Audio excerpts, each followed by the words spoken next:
everyone, this is Krista. I'm with Bio One, and I am here to answer all of your questions about crime and trauma scene cleaning, biohazard remediation, and hoarding. And today, our frequently asked question is about hoarding. And one of the questions that we get asked is, will you come and do an estimate when my family member isn't home?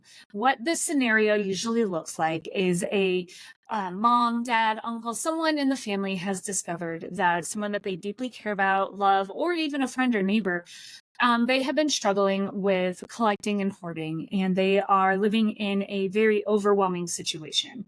And what they would like us to do is do an estimate and see what it would take and what it would cost. The problem with this method is a few different things.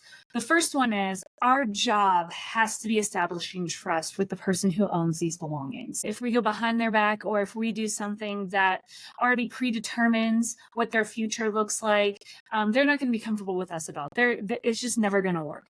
And so our first step is we have to make sure that we understand the person's needs, wants, how fast they want to go, what their pace is, what their comfort level is, what they want to save, what their goals are. We have to work one-on-one directly with the person who either owns the house or who is responsible for all the belongings in the property.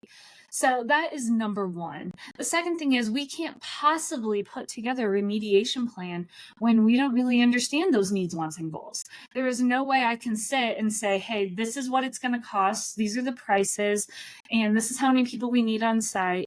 I can't put any of that together until I understand some really key information that only the person who is struggling can provide. The other big piece is they have to be ready. They have to be ready. We can want it all day for them, but until they are ready to get help, it's kind of a non-starter conversation. So we do recommend, if you do know someone that is struggling and that needs help with collecting or hoarding, we strongly recommend having that open conversation with them. But then also, if you would like, you can also research some psychologists online at psychologytoday.com. You can search by city or zip code, and you can search for the category hoarding. And you can talk to the therapist, and you can talk about how do you bridge this gap between someone that you love and try to figure out the best steps so they can take the next step, if that is something that they're open and willing to do. So that is the answer to today's burning question and frequently asked question for Bio One.